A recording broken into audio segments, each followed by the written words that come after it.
আসসালামু আলাইকুম। সংবাদে আপনাদের সবাইকে স্বাগত জানাচ্ছি। আমি ফিরোজ তোহা। শুরুতেই আরবে কেবলস সংবাদ শিরোনাম।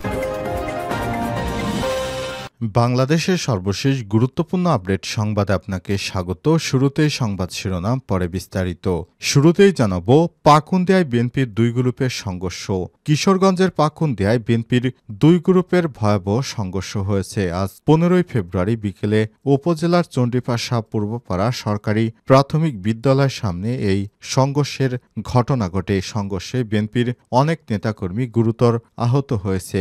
আধিপত্য বিস্তারকে কেন্দ্র করে দুই গ্রুপের এই সংঘর্ষের ঘটনা ঘটে। এরপর জানাবো, 10 বছর পর দেশে ফিরলেন বিএনপি নেতা টিপু।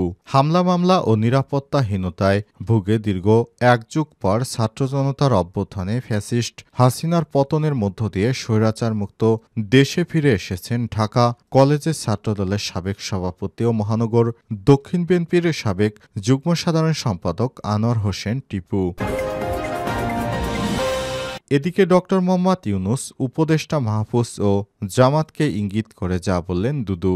বিএনপির ভাইস চেয়ারম্যান শামসুজ্জামান দুদু বলেছেন, একটা বিশেষ গোষ্ঠী 1 মাসের আন্দোলনকে পুঁজি করে কৃতিত্ব নিতে চায়। তারা তাদের অতীত এবং ভবিষ্যৎ দেখতে পায় না। সারা দেশের মানুষ গণতন্ত্র রক্ষায় মাঠে নেমেছিল, কিন্তু এখন এই শিক্ষার্থীরাই গণতন্ত্রের সবথেকে বাধা বলেও মন্তব্য করেছেন বিএনপি নেতা শামসুজ্জামান দুদু। এবারে জানাবো, রাজধানীর মোহাম্মদপুরে অপারেশন ডেভিল হান্টে গ্রেপ্তার 7। রাজধানীর মোহাম্মদপুরে অপারেশন ডেভিল হান্ট পরিচালনা করে যৌথ বাহিনীর হাতে 7 জন গ্রেপ্তার হয়েছে। আজ 15 ফেব্রুয়ারি তাদের আদালতে সোপর্দ করা হয়। এদিকে ময়মনসিংহে আজহারীর মাহফিল দুর্ভোগে ক্ষুব্ধ যাত্রীরা। ইসলামী বক্তা ড মিজানুর রহমান আজহারী তাফসিলুল কোরআন মাহফিলকে কেন্দ্র করে জনতার ঢল নেমেছে ময়মনসিংহ নগরীর ঐতিহাসিক সার্কিট হাউস মাঠে। এতে নগর জুড়ে জনস্রোত সৃষ্টি হয়েছে। এবং সর্বশেষ জানাবো, অপারেশন ডেভিল হান্টে গ্রেপ্তার আরও 477।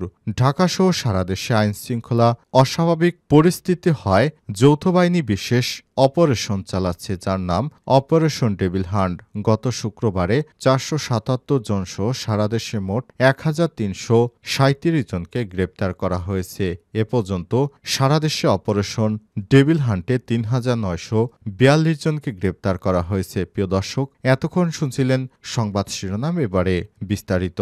তবে তার আগে বন্ধুরা, অনুরোধ থাকবে সংবাদটিতে একটি লাইক দিন। এই চ্যানেলে আপনি নতুন হয়ে থাকলে আমাদের সংবাদটি দেখতে দেখতে চ্যানেলটি সাবস্ক্রাইব করে রাখুন। কমেন্ট করে বন্ধুরা আপনার মূল্যবান মতামত জানিয়ে দিন আপনি বিশ্বের কোন দেশ থেকে বা বাংলাদেশের কোন স্থান থেকে আমাদের সংবাদটি দেখছেন এবং শুনছেন। এবারে বিস্তারিত।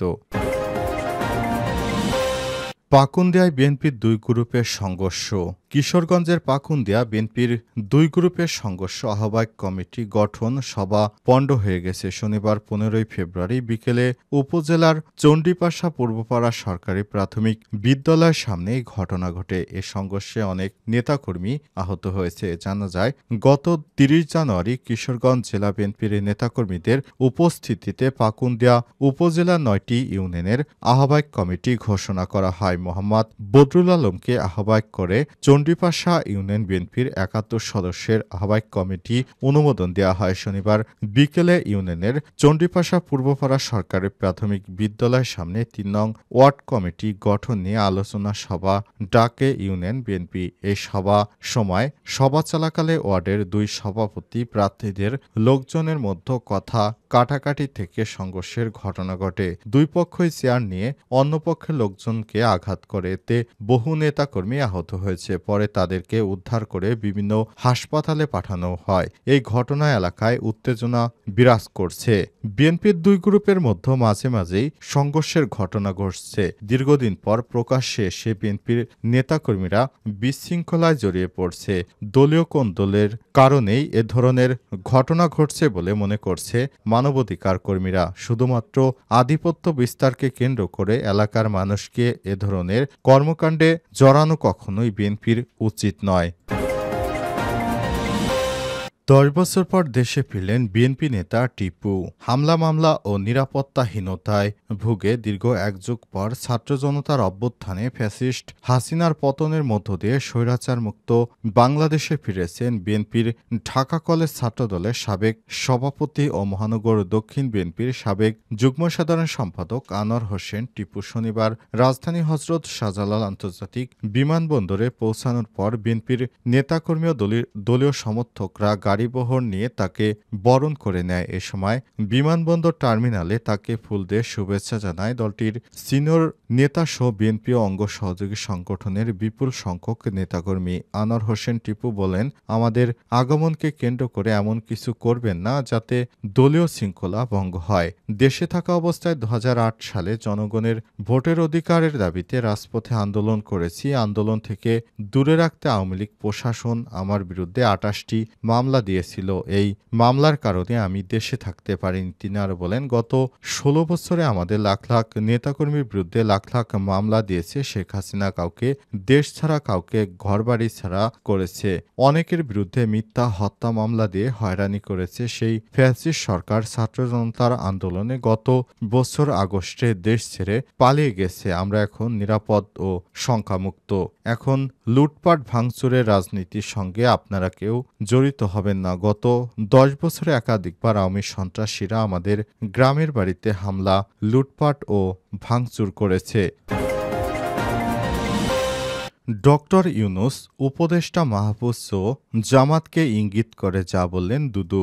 বিএনপির ভাইস চেয়ারম্যান শামসুজ্জামান দুদু বলেছেন, একটা বিশেষ গোষ্ঠী 1 মাসের আন্দোলনকে পুঁজি করে কৃতিত্ব নিতে চায়। তারা তাদের অতীত এবং ভবিষ্যৎ দেখতে পায় না। ইউনূস সাহেব তাদের পাল্লায় পড়েছেন, এজন্য তিনিও অতীত এবং ভবিষ্যৎ দেখতে পান না। তিনি 1 মাসের মধ্যে আটকে থাকতে চান, তার পেছনে যেতে চান না। তিনি বলেছেন, ছাত্ররা তাকে ক্ষমতায় বসিয়েছেন, কিন্তু তার আগে যে 17 বছর ধরে দীর্ঘমেয়াদী আন্দোলন হয়েছে সেটা একবারও তার মনে আসে না। এ সময় তিনি প্রশ্ন রেখে বলেছেন, মুক্তিযুদ্ধের সময় যারা পাকিস্তানকে টিকিয়ে রাখার চেষ্টা করেছে তারা মাস্টারমাইন্ড হয় কিভাবে?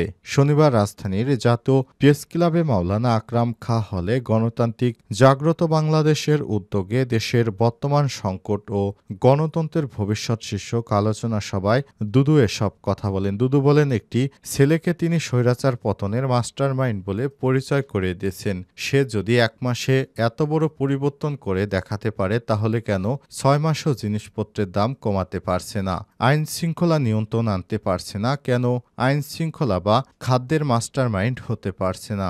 বিএনপির এই নেতা বলেন, দেশের মানুষের আন্দোলন ছিল গণতন্ত্র প্রতিষ্ঠা করার জন্য, অথচ তারা নিজেরা এখন গণতন্ত্রের জন্য বড় বাধা।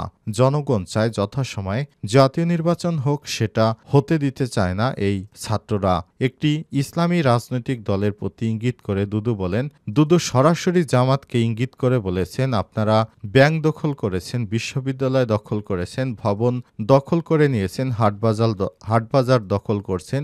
বিএনপি তো কিছুই দখল করে নাই, তারপর আপনারা বিএনপির দুর্নাম ছড়িয়ে বেড়াচ্ছেন। ক্ষমতায় গেলে কেউ আর চেয়ার ছাড়তে চায় না বলেও মন্তব্য করেছেন দুদু।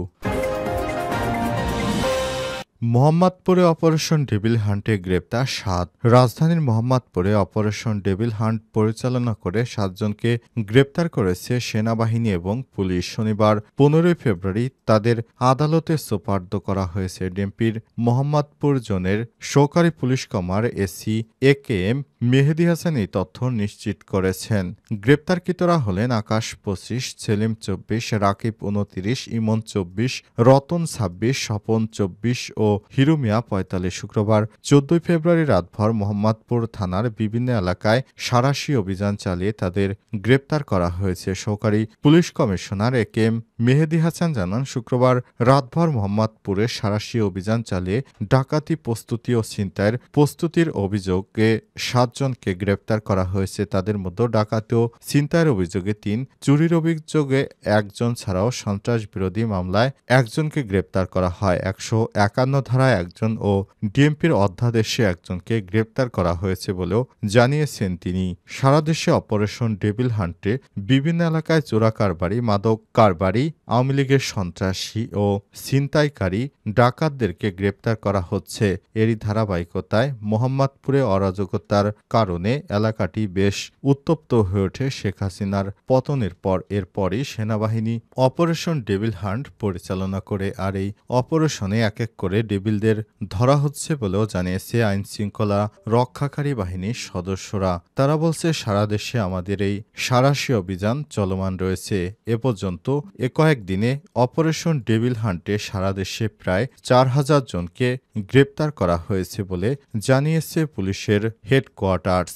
জানানো হয়েছে, সারা দেশে আইন শৃঙ্খলার ব্যাপক তল্লাশি এবং সাঁড়াশি অভিযানে সন্ত্রাসী কর্মকাণ্ডে জড়িত থাকার কারণে অপারেশন ডেভিল হান্ট পরিচালনার মাধ্যমে সারা দেশ থেকে ৩,৯৪৬ জনকে পর্যন্ত গ্রেপ্তার করা হয়েছে। বাকি ডেভিলদেরও ধরার জন্য অভিযান চালাচ্ছে যৌথ বাহিনীর সদস্যরা। তাদের অভিযানে এক এক করে বেরিয়ে আসছে অনেক কুখ্যাত সন্ত্রাসী, মাদক কারবারি সহ সারা দেশে বিশৃঙ্খলা সৃষ্টিকারী অনেক ব্যক্তি।